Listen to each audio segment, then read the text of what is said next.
Boker Tov et bienvenue à notre quatrième cours sur le sens des mitzvot. Donc cette étude qui est toujours basée sur le Mahamar, le discours chassidique du Rabbi Kish al-Chavincha, prononcé en 1978 à Shunametret.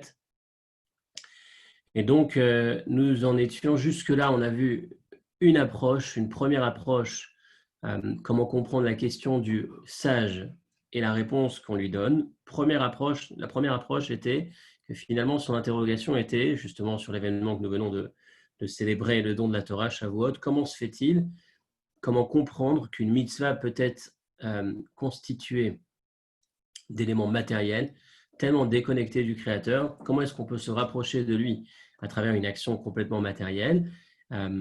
Et la réponse qu'on va lui faire, c'est que effectivement, à travers l'exil et la sortie d'Égypte, il y a un travail qui a été effectué qui a permis à ce que finalement cet événement apparaisse, le fameux Anochi, le jour du don de la Torah, où Akadosh Baruch Hu décide de donner, de présenter sa volonté la plus profonde. Et cette volonté la plus profonde permet de le saisir à travers ces objets ou ces éléments, ces actions qui ont l'air effectivement matérielles, mais qui sont bien plus élevés que la dimension spirituelle qui pouvait exister avant, dans la mesure où elle représente véritablement la volonté, l'expression de la volonté du Créateur. Or, le Créateur étant infini, le seul moyen que l'on a de se rapprocher, de se connecter à lui, c'est par les moyens qu'il met à notre disposition, en l'occurrence, cette action, même si matérielle, mais elle exprime justement le moyen de se connecter, de se lier à lui, puisque c'est lui, c'est Dieu qui nous l'a donné, qui a manifesté sa volonté la plus profonde.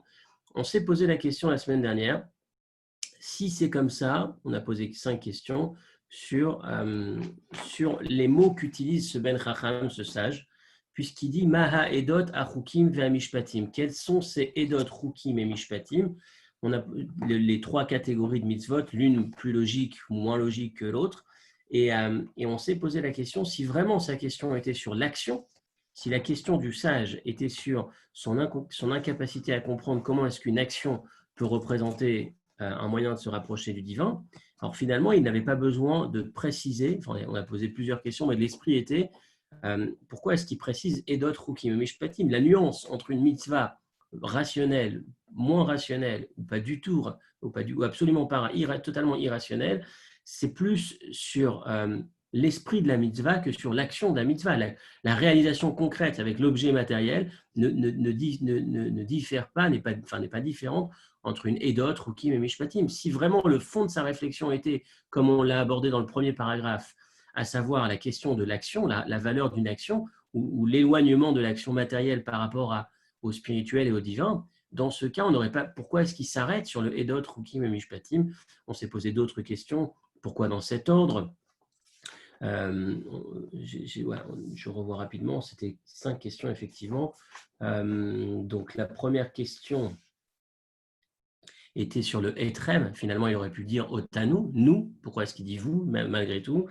Ensuite, on s'était arrêté sur effectivement pourquoi les fameuses nuances, surtout que ces nuances vont à l'opposé, et d'autres, Rukim Mishpatim, les trois catégories vont à l'opposé de l'esprit de sa question.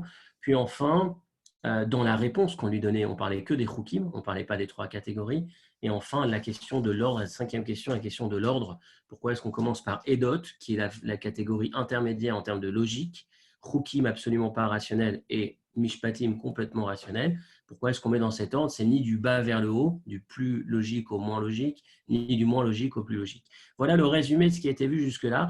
Et le paragraphe et le cours de la semaine dernière, en fait, va nous emmener vers une autre piste. Puisqu'on s'aperçoit que le sage exprime justement Edot, Rukim et Mishpatim, il fait référence à ces trois niveaux, ces trois types de pratiques, c'est qu'il y a autre chose dans sa question que simplement la première dimension abordée les semaines précédentes, concernant la problématique de l'action. Donc jusque-là, je conclus. Jusque-là, l'analyse qu'on a fait de l'échange entre le sage et son père et la réponse que lui fait la Torah, c'était action, la problématique de l'action. Comment est-ce qu'une mitzvah matérielle peut-elle nous rapprocher de Dieu? Et la réponse qu'on lui a fait.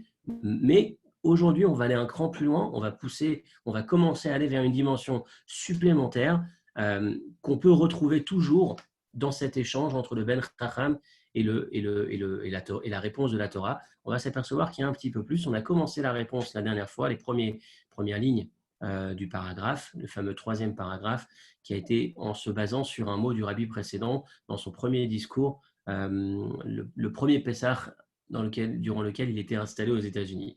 Je vous remets le texte à l'écran, et donc on s'accroche pour aller, je dis on s'accroche dans le sens où on va pousser la réflexion un peu plus loin, mais une réflexion qui va nous emmener vers de nouveaux horizons, j'ai envie de dire. C'est pas exclusif au sujet qu'on est en train d'étudier, mais c'est percer, creuser un peu plus dans ce qui peut se produire dans la relation qu'entretient ou qui existe entre Dieu, la manifestation divine, et la création. On va avancer petit à petit, doucement, doucement.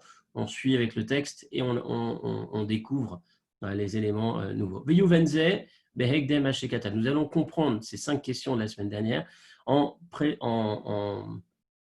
faisant précéder notre commentaire par la remarque qu'a fait ou la précision qu'a fait le rabbi précédent dans ce même discours, donc le discours qui a le même titre, qu'il a prononcé donc le premier Pessah arrivé aux États-Unis afin de s'y installer.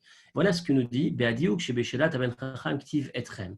Le point sur lequel on va s'arrêter, on va développer, c'est le rabbi précédent qui s'arrête sur la précision du mot etrem qu'exprime le chacham, etrem qui veut dire vous, que Dieu vous a donné, donc le Edot, Rukim et Mishpatim, ces 3 catégories de mitzvot que Dieu vous a transmis, des Bezé, Shomer Etrem ou Domé Lechora la Ben Racha. Le rabbi précédent va ajouter et va dire, il va être un peu plus dur, si on peut dire, avec le Ben Chacham, avec le sage. Il va trouver que dans ce mot Etrem, il y a un vrai problème. Ce n'est pas juste une question de forme, mais il y a une véritable place qui est donnée à l'erreur suivante, considérer que le Chacham, le sage, exprime une révolte où il se considère, ou en tout cas laisse penser qu'il pourrait être rebelle dans le sens imiter le Racha qui dans sa phrase va aussi dire Etrem, les mitzvot que Dieu vous a donnés. Donc le vous que dit le Ben Chacham, qui est certes différent du vous que dit le Racha, parce que le Racha dit qu'est-ce que vous faites, il est totalement exclu. Le Chacham va dire les mitzvot que notre Dieu vous a donné, donc notre Dieu il s'est inclus, mais finalement on a quand même un problème, il y a quand même dans cette phrase du Chacham, le Etrem va poser problème. On va analyser, développer quel est le sens de la remarque du rabbi précédent, et on va voir qu'il y a une précision finalement qui va nous permettre de découvrir une nouvelle facette dans l'échange entre le sage et son père. Umosif ben Mahamar, donc je reprends, donc c'est le rabbi qui reprend le texte du rabbi précédent. Donc le Mahamar en question ici, c'est celui de son beau-père.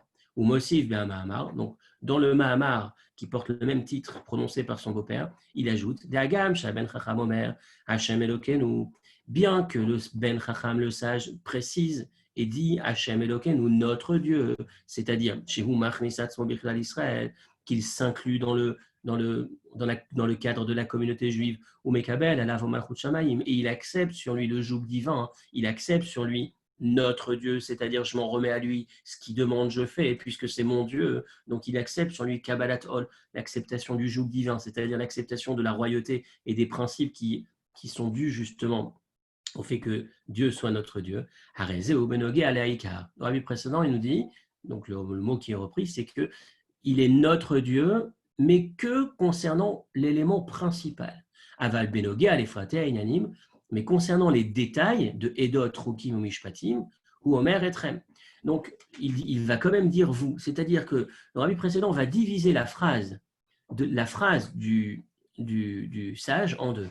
Il va dire, il y a 2 sujets dans sa phrase. Il y a l'acceptation générale du joug divin. C'est notre Dieu, j'accepte. Je fais partie du peuple juif, je ne m'exclus absolument pas. De ce point de vue-là, je suis parfait.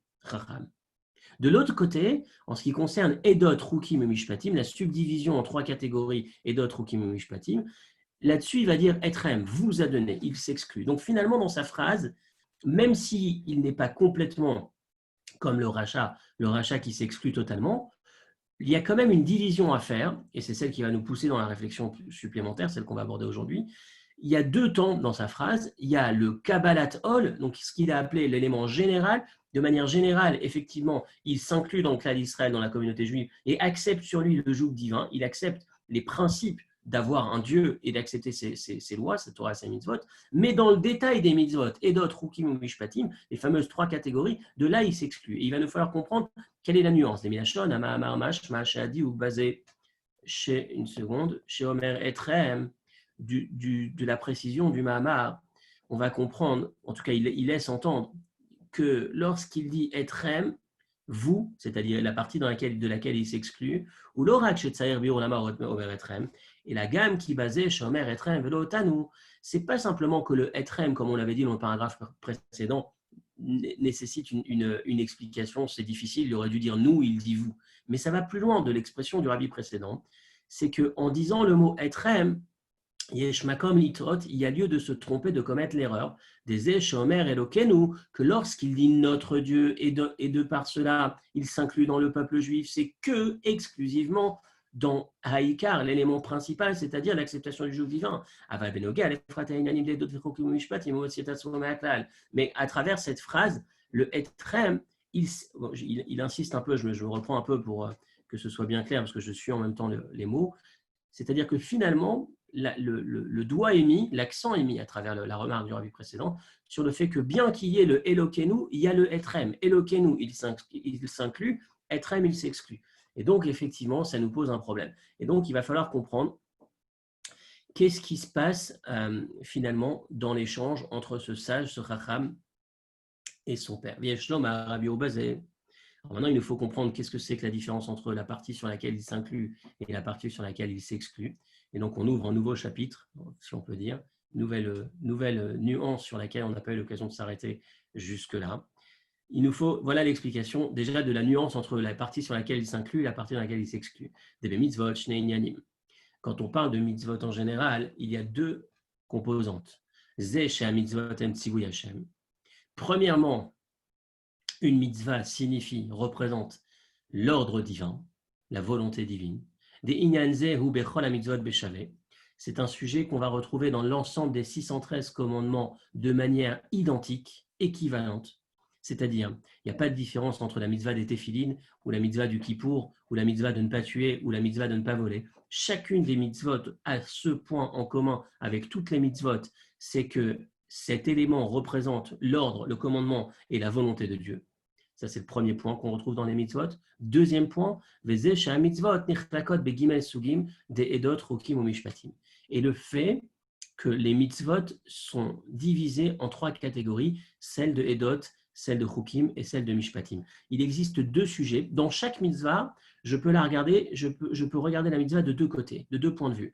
Premier point, toutes les mitzvot sont les mêmes, peu importe si c'est Edot, si c'est Chukim, si c'est Mishpatim, si c'est logique, si c'est absolument irrationnel, peu importe, c'est une mitzvah est égale, un commandement est égal l'expression de la volonté du Créateur. Point. Ça, c'est le premier aspect de la mitzvah. Deuxième aspect de la mitzvah, il y a une nuance. Ça, c'est une mitzvah rationnelle. Celle-ci, c'est une mitzvah irrationnelle. Celle-là, c'est une Edot. C'est un témoignage de ce lien qui existe entre le Créateur et son peuple. C'est Shabbat, ça a un sens, on me l'a expliqué dans la Torah. Donc, d'un premier point de vue, toutes les mitzvot sont identiques. De ce second point de vue, il existe des nuances, et c'est ce qu'on va essayer de développer dans le commentaire qui suit. Et c'est la partie principale de ce paragraphe.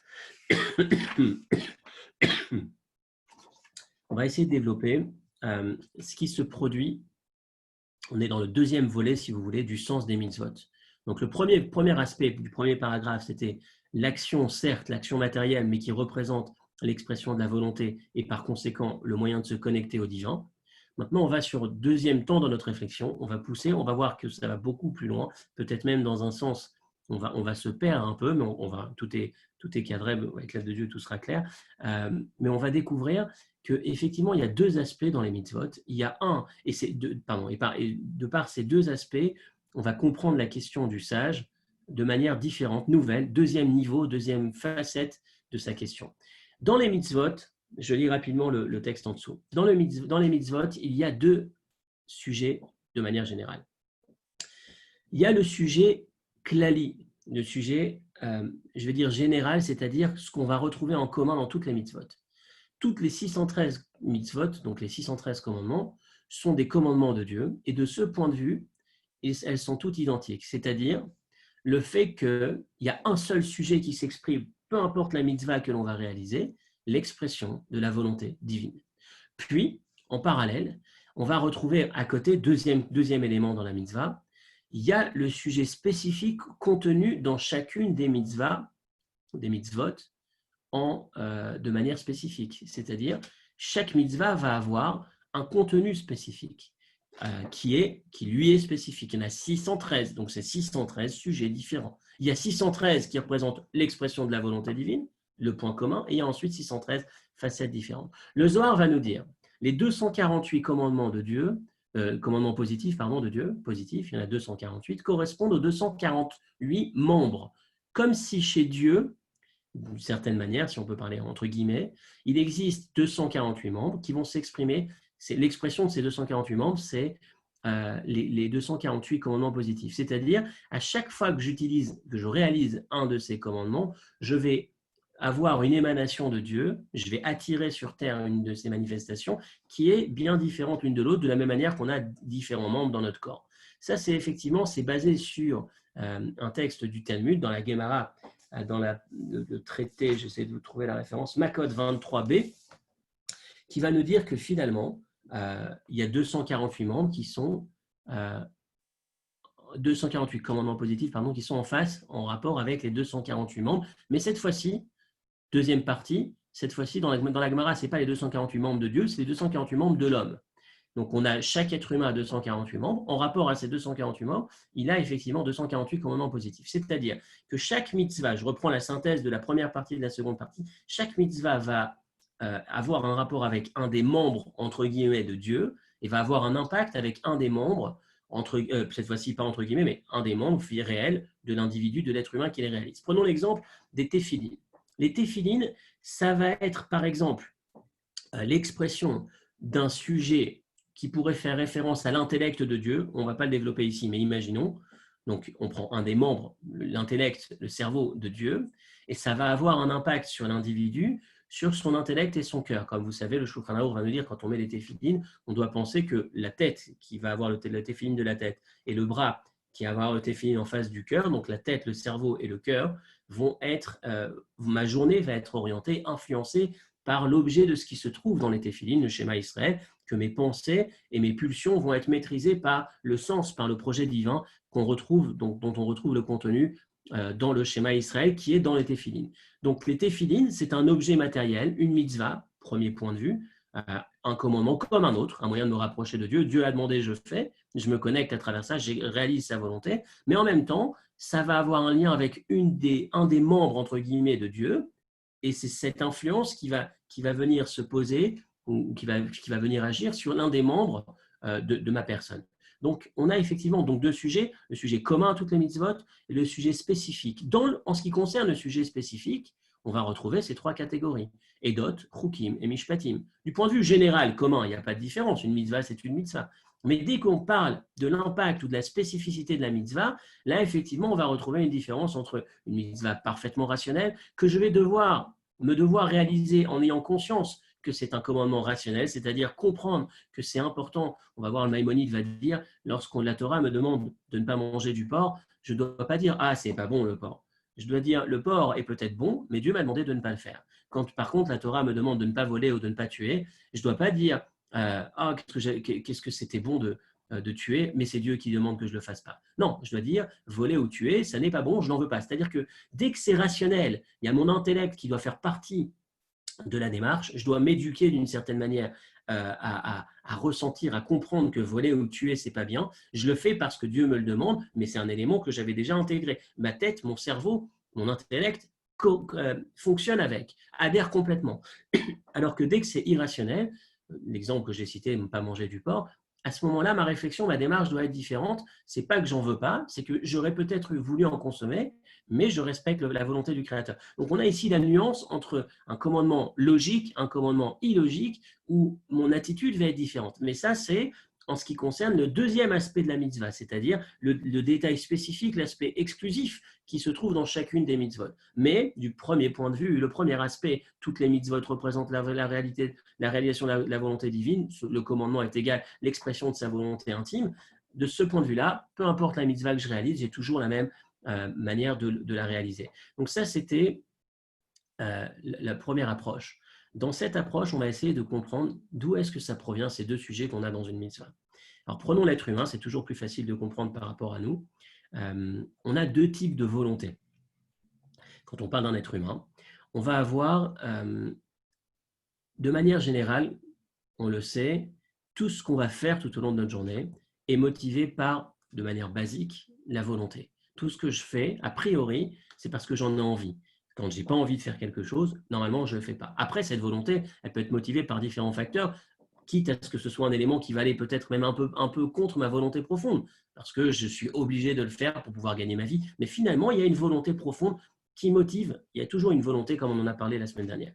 Il y a toujours, tout ce qu'on fait, c'est l'issue de Ratson. Dans le Ratson, il y a deux types de Ratson, deux possibilités dans la volonté.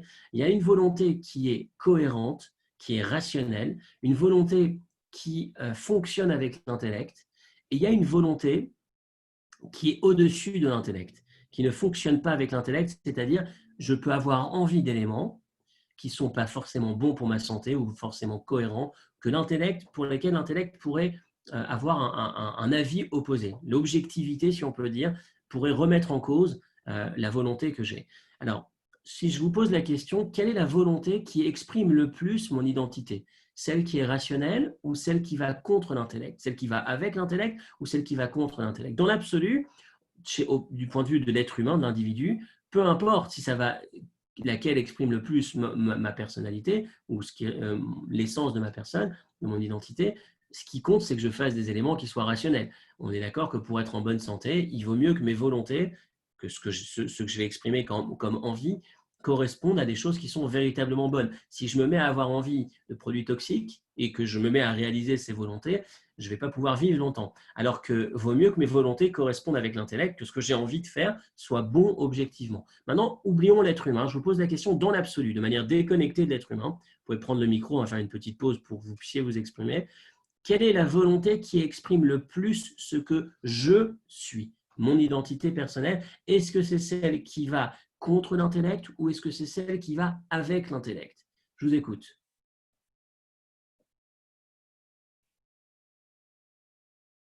Vous appuyez sur le micro.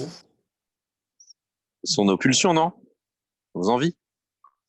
La question, c'est dans les envies, il y en a deux. Il y a celles qui fonctionnent avec l'intellect et celles qui sont en désaccord avec la logique. Celles qui sont, par exemple, j'ai super envie de faire un élément, de manger des éléments qui ne sont pas bons pour ma santé. Quelle est la volonté? Donc, il y a une qui est rationnelle, une qui est contre, l'intellect va contre elle. Laquelle va le plus exprimer ma personne? La spontanéité. Pardon? La spontanéité. La spontanéité, ou même, y compris celle qui est opposée à la logique, à l'intellect. Alors, c'est juste, qu'est-ce qui est plus finement? Qu'est-ce qui s'exprime dedans? C'est qu'en fait, on va regarder les choses sous un angle un tout petit peu plus poussé. Lorsque j'ai envie d'un élément que l'intellect va accepter, en vérité, cette envie n'est pas complètement propre à moi. Ce n'est pas l'expression de ma personne et de mon identité. Cette envie il se peut qu'elle soit simplement l'envie dictée par l'intellect. Donc, si on réfléchit au plus profond de ma personne, c'est la volonté qui s'exprime. L'intellect, c'est l'étape d'après. Une fois que j'ai envie de quelque chose, je vais la faire passer par le filtre ou les moyens d'expression qui commencent par une démarche intellectuelle, rationnelle. Est-ce que c'est raisonnable? Est-ce que ça n'est pas raisonnable? Comment est-ce que je vais pouvoir le mettre en pratique, etc., etc. Mais l'élément qui va le plus exprimer ma personne, c'est la volonté déconnectée de forme de raison ou d'absence de raison. Et c'est ce qui va nous permettre de comprendre ce qui se passe quand on parle de Dieu et de sa mitzvah. Alors, on va essayer d'exprimer, reprendre un tout petit peu dans les mots. Lorsqu'on parle de comprendre et d'intellectualiser un sujet chez l'individu, ça exprime le niveau de son âme tel qu'elle se limite aux dimensions et au cadre de l'intellect. Mon âme, lorsqu'elle est enfermée, entre guillemets, dans l'intellect, lorsqu'elle vient s'habiller dans les outils que représente l'intellect, qu'est-ce qui se passe? À ce moment-là, elle ne peut pas s'exprimer comme elle est de la manière la plus brute, entre guillemets, sans encadrement, la plus pure, la plus essentielle. Pourquoi? parce qu'elle est obligée de se limiter, de s'enfermer dans les limites de ce qui est juste ou pas juste intellectuellement. Il est obligé, donc, Ben Adam, si j'avais envie de comprendre un sujet d'une manière qui me plaît à moi, dans le format qui est le mien, je ne peux pas. Je suis enfermé dans les codes intellectuels, si on peut dire. Si on peut dire, encore une fois, une forme d'image, il y aurait le cadre, les normes, les règles intellectuelles, rationnelles, logiques qui me dépassent, qui sont extérieures à moi. Et d'une certaine manière, je suis contraint de m'y incliner, de m'écraser, si on peut dire, à ces principes. J'avais envie d'exprimer mon âme, de laisser mon âme s'exprimer sans limite. Non, dès qu'on passe par le filtre intellectuel, ce que tu dis, c'est totalement incohérent. Ça ne peut pas se dire, ça ne peut pas se faire, ça n'a pas sa place. Tu as envie de dire que 2 plus 2 égale 5, enfin je donne un exemple qui ne veut rien dire, mais imaginons que tu as envie de comprendre de cette manière, c'est ce que tu ressens, etc. Peu importe, tu es obligé de t'enfermer dans le cadre d'un élément qui est autre, extérieur à toi. Alors que la volonté, la volonté, c'est l'expression la plus pure, si on peut dire, de l'âme. C'est l'expression de l'âme. J'ai envie. Peu importe le cadre, il n'y a pas de limite. Ce que j'ai envie, ce que j'ai, l'expression de mon identité, va s'exprimer de la manière la plus pure, la moins encadrée, donc la plus livrée à elle-même, la plus essentielle à l'essence, par la volonté. Et donc, la seule chose qui s'exprime dans la volonté, c'est moi. Alors que dans l'intellect, c'est moi encadré par un objet, des règles qui s'appellent les règles intellectuelles, les règles logiques et rationnelles. Je vais juste regarder ce que vous avez écrit, parce que je n'ai pas lu tout à l'heure. Effectivement, la gestion des sentiments par l'intellect divin est la mission d'une vie. Certes, c'est vrai, c'est juste. Mais le point sur lequel on s'arrête ici pour le moment, c'est un peu déconnecté de la suite. J'ouvre une grande parenthèse, enfin le chapitre du jour, le chapitre qu'on est en train de développer aujourd'hui, c'est comprendre d'où proviennent ces deux dimensions qui existent dans chaque mitzvah. Je reprends, la mitzvah, toutes les mitzvot sont les mêmes. De ce point de vue-là, aucune différence entre une mitzvah et l'autre. C'est l'expression simple de la volonté du Créateur. Deuxième aspect, logique, moins logique, le sens spécifique d'une mitzvah, spécifique, l'impact spécifique de la mitzvah, les téphilines sur le cœur, la tzedaka peut-être sur ma générosité, ou peu importe, je n'ai pas regardé chaque chose, mais chacune des mitzvot avec son aspect spécifique. D'où proviennent ces deux éléments qu'on va voir apparaître dans chacune des mitzvot. Donc le premier point de vue qu'on est en train de voir, c'est la différence qui existe entre le ratson, la volonté la plus brute, la plus pure, et cette volonté qui descend, c'est-à-dire qui va avancer d'un cran et passer par le filtre rationnel, logique, cohérent, acceptable, objectivement juste ou pas, l'intellect. Et donc, lorsqu'on parle de Dieu, plus il est question,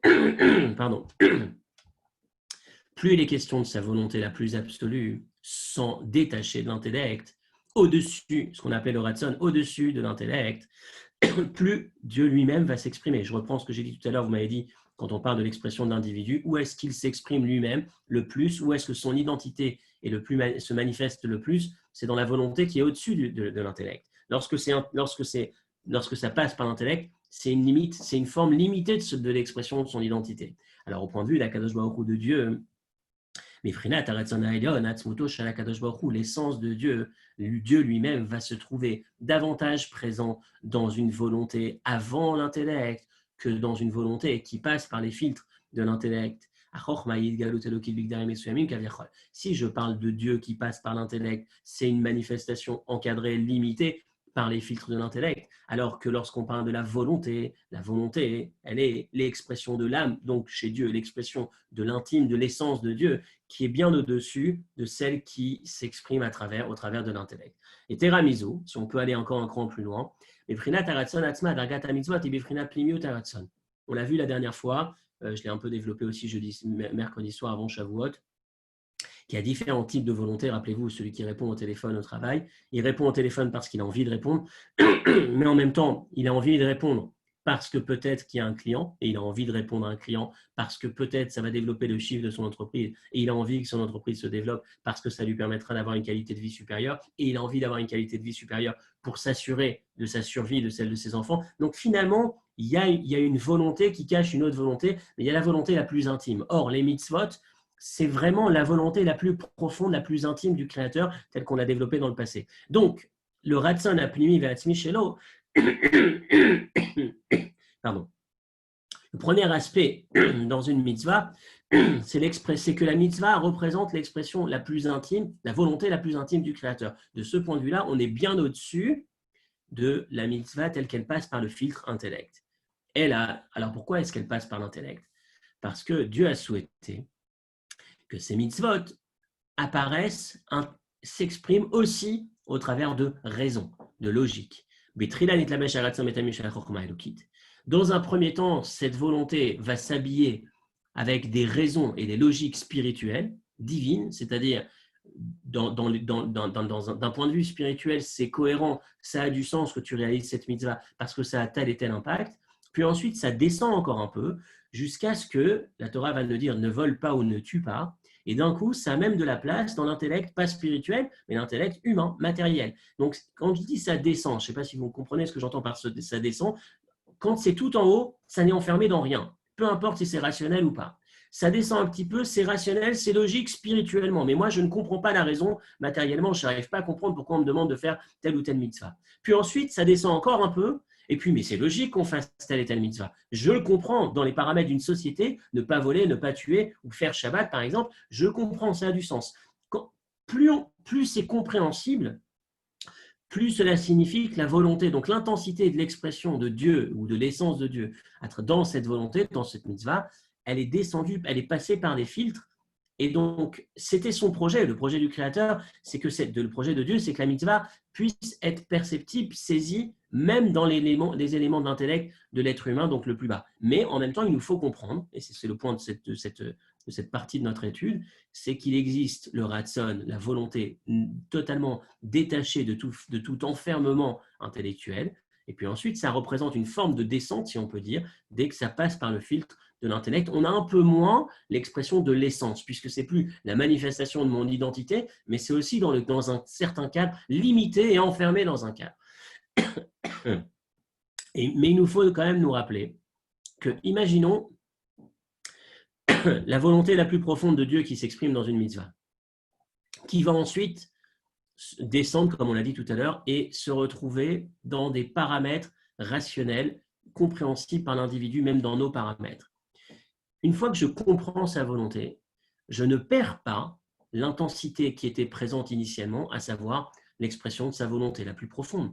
Ça veut dire, c'est pas parce que c'est passé par l'intellect que j'ai perdu la nekuda, l'essence de la mitzvah. Dieu, à la base, il y a sa volonté qui est totalement brute, j'ai envie de dire brute de décoffrage, c'est-à-dire sans aucun enfermement, dans aucun paramètre intellectuel et rationnel. Mais même lorsqu'elle descend, même lorsqu'elle maintenant elle devient accessible et que je la comprends, c'est pas pour autant que lorsque je vais la réaliser, j'ai perdu la richesse, l'intensité la plus profonde, à savoir l'expression de sa volonté la plus intime. C'est comme il l'explique ici dans la dernière ligne,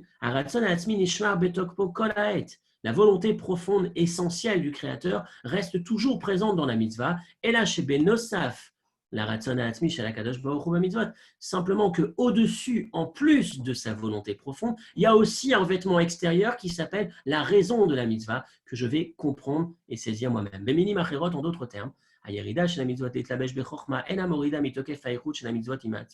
fait que la mitzvah soit compréhensible, donc elle descend au niveau de l'intellect, elle descend puisque la volonté c'était plus haut, ça n'enlève absolument rien à l'intensité du lien qui existe entre la volonté, la mitzvah, le commandement, et l'essence de Dieu qui s'exprime dans ce commandement. Aderaba, au contraire, c'est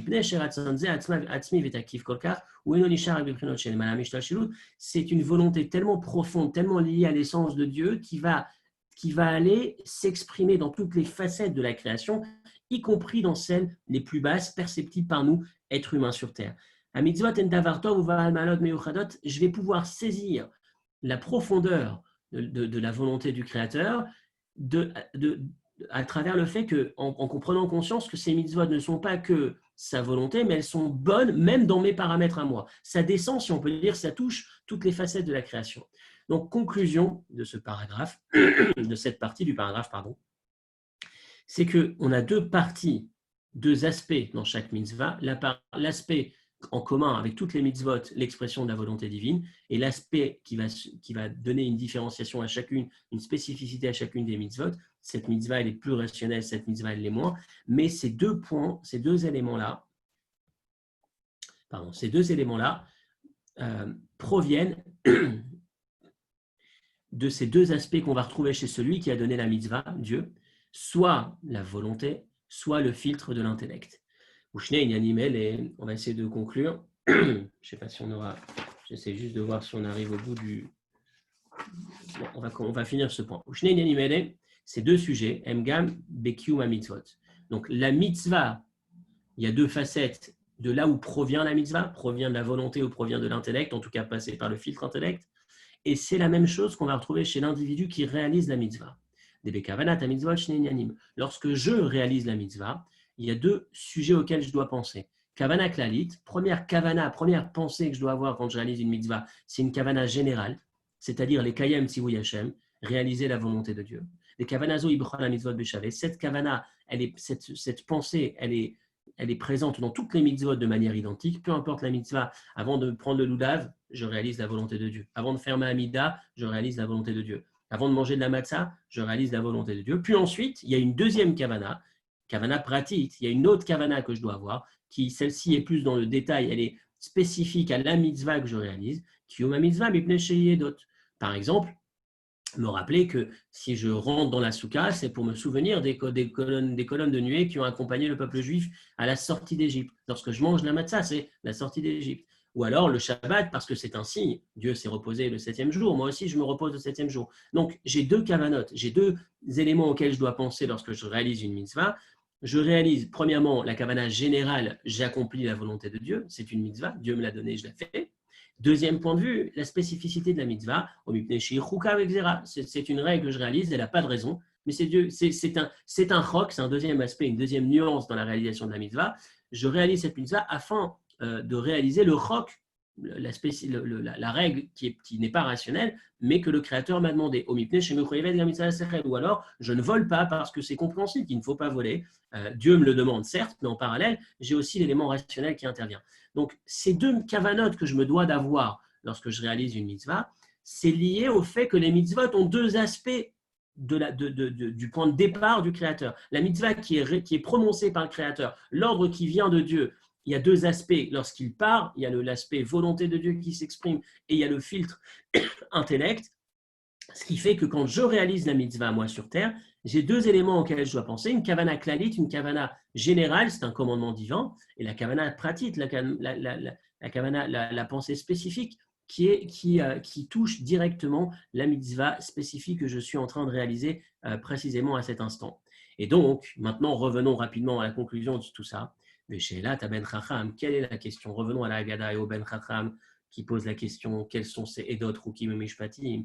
Ma edot ver rukim et mishpatim hi kevan shekol la mitzvot em tzivui Hashem. Regardez la deuxième explication, deuxième niveau de compréhension du Chacham. Puisque toutes les mitzvot sont des commandements divins, ma nogeh ha'inyan de edot rukim et mishpatim. En quoi est-ce qu'on est concerné par le fait que ce soit une edot, une chukim et une mishpatim? Le Ben Chacham nous a dit, rappelez-vous le début du paragraphe d'aujourd'hui, Hachem Elokeinu, quels sont les mitzvot que notre Dieu, et on a dit notre Dieu est égal, j'accepte le joug divin comme tout le monde. Je m'inclus du point de vue général, rappelez-vous, du point de vue général, je m'inclus, du point de vue du détail, edot, chukim et mishpatim, je m'exclus. Qu'est-ce que ça représente à la lumière de ce qu'on vient d'expliquer pendant un certain temps, la différence entre la volonté et l'intellect, qui c'est la manifestation de la volonté de Dieu ou de l'intellect de Dieu dans la mitzvah? Le Ben Chacham nous dit, quand je réalise une mitzvah, je m'attache à Dieu à travers cette action. Maha edot ve'achukim ve'amishpatim. Edot, chukim et mishpatim, je m'exclus, j'ai rien à voir dedans. Qu'est-ce qu'on a besoin de parler de l'élément détail, de l'élément intellect, alors qu'on est en train de faire beaucoup plus grand dans une mitzvah? C'est se connecter à la volonté de Dieu, donc la manifestation de son essence bien plus grande que celle qui s'exprime dans le détail. Pourquoi Dieu lorsqu'il envoie une mitzvah, il y a ces deux facettes. Et pourquoi moi, lorsque je pratique une mitzvah, il y a ces deux kavanot, ces deux pensées? Je ne comprends pas. La question du Chacham, c'est j'accepte le Elokeinu, j'accepte, je m'inclus dans la démarche Elokeinu, le point de vue général. Toutes les mitzvot, c'est l'expression de sa volonté la plus profonde. Je me rapproche, je me connecte à Dieu au niveau le plus élevé, à travers Ratzon, à travers la volonté. Mais pourquoi est-ce que tu me parles de Edot, Rukim ou Mishpatim? Pourquoi est-ce que tu me parles de spécificité dans les mitzvot? La mitzvah spécifique, l'impact spécifique. L'impact spécifique, c'est du détail, c'est secondaire, c'est peut-être même complètement insignifiant par rapport à l'élément beaucoup plus fort, beaucoup plus grand qui s'exprime et qui se réalise à travers une mitzvah, le fait de me connecter à Hatzmut, à Dieu lui-même. C'est beaucoup plus fort de me connecter à sa volonté. Rappelons-nous, la volonté est bien supérieure à l'expression de son intellect. Donc, quand il y a ces deux éléments, le seul élément qui doit être présent, et c'est l'expression de la question du Ben Chacham, du sage, c'est que finalement, Mahaedot, j'accepte le Elokeinu, j'accepte le point de vue général, je m'inclus complètement, parce que c'est le seul élément qui existe, qui devrait exister. Je ne comprends pas comment est-ce qu'on peut parler de Edot, Rukim et Mishpatim, comment est-ce qu'on peut parler de cet aspect totalement secondaire et beaucoup moins signifiant que l'aspect le plus important qui est l'expression de sa volonté. Pour lui, on devrait réaliser une mitzvah avec une seule pensée, un seul objectif. Je réalise la volonté du Créateur. Et c'est ce qui existe de plus grand, ce qui existe de plus haut. Et donc, dans cet esprit, dans cet esprit, on comprend ce que le Mahamar a voulu préciser, le rabbi précédent, des gammes, que même une fois qu'il a dit le mot Elokeinu, notre Dieu, Yesh Makom Nitot, il laisse une place à l'erreur, à considérer que effectivement il s'inclut dans le Elokeinu et il s'exclut dans le Edot Rukim Mishpatim. Pourquoi? Qu'est-ce que ça veut dire s'exclure? Maintenant, on l'a compris, puisqu'il y a deux détails dans la mitzvah. Il y a l'aspect général en commun à toutes les mitzvot et l'aspect du détail exclusif et spécifique dans chacune des mitzvot, de chaque mitzvah particulière. Donc, il y a effectivement deux sujets. La question du chacham, du sage, c'est j'accepte le point de vue général, j'accepte. Je pense qu'il ne devrait y avoir que cet aspect. Donc, de ce point de vue-là, il s'exclut effectivement d'un des deux aspects. Le second, il s'exclut, ce qui laisse une erreur, ce qui pourrait laisser croire qu'il s'excuse, c'est-à-dire qu'il ressemble au rachat de ce point de vue-là. Il ne veut pas entendre cette seconde partie. Et donc, la conclusion de ce paragraphe, c'est le contraire d'une certaine manière que celle qu'on a eue dans le premier paragraphe. Dans le premier paragraphe, le Chacham laissait entendre que, enfin, nous, la manière dont on avait compris la question du Ben Chacham, c'était que dans le premier paragraphe, c'était que sa question était « Je comprends les mitzvot de nos patriarches, eux c'était spirituel, mais nos mitzvot sont matériels, je n'arrive pas à comprendre. » Dans ce paragraphe, il est en train de dire le contraire. La mitzvah matérielle, je comprends parce qu'on s'attache à la volonté la plus profonde de Dieu. Mais le détail de logique de Kavana et d'autres, Rukim et Mishpatim, c'est ça que je ne comprends pas. Deuxième niveau dans notre réflexion, qu'on va continuer à creuser la semaine prochaine. On a été un peu plus long aujourd'hui, mais je pense qu'il y a de grandes idées qui ont été développées. Je pense que ça nécessite une révision aussi. La différence dans la nuance entre Ratson et Chokhmah, volonté et intellect, et ces deux détails tels qu'ils s'expriment dans la mitzvah. Le niveau qu'on vient de développer aujourd'hui, c'est que la question du sage, elle est, je dirais, dans un sens presque opposé, en tout cas la compréhension qu'on en a aujourd'hui par rapport à celle du premier paragraphe, c'est qu'ici, sa question, elle est, quand je dis opposée, presque opposée, c'est-à-dire qu'il comprend parfaitement qu'on puisse réaliser la mitzvah matérielle, puisque c'est l'expression de la volonté. Dès qu'on est dans la volonté, on veut s'attacher à la volonté qui est une manifestation de l'expression, enfin une expression de la manifestation divine bien plus intense que lorsqu'on est dans l'intellect, dans la dimension intellectuelle. Donc, puisque Edot, Rukim et Mishpatim, la nuance et la spécificité de chaque mitzvah, c'est secondaire, c'est inférieur à ce qui va s'exprimer à travers le point commun qu'on a dans toutes les mitzvot, l'intensité de la mitzvah, la réalisation du commandement divin et le fait de se lier à Dieu à travers cette action. Donc, je comprends l'action, je comprends moins cette fois-ci la kavana. Donc, on est dans cette deuxième perception aujourd'hui, deuxième niveau. On continuera Bezrat Hashem la semaine prochaine. N'hésitez pas à réviser ou à revoir, réécouter, vous quitte à reprendre le texte en parallèle. Essayez de vous faire un plan, de voir si c'est parfaitement cohérent et si ça ne l'est pas, de revenir vers moi dans la semaine ou la semaine prochaine au début du cours pour revenir, pour essayer d'avoir les idées peut-être plus claires. Parce qu'on a un plan dans le Mahamar, il y a un plan dans le sens question, réponse, enchaînement, mais il y a aussi, en passant, des notions qu'on extrait, si on peut dire, de cet échange, de ce Mahamar, des notions qui vont nous accompagner tout au long de notre vie, à chaque fois qu'on réalise une mitzvah.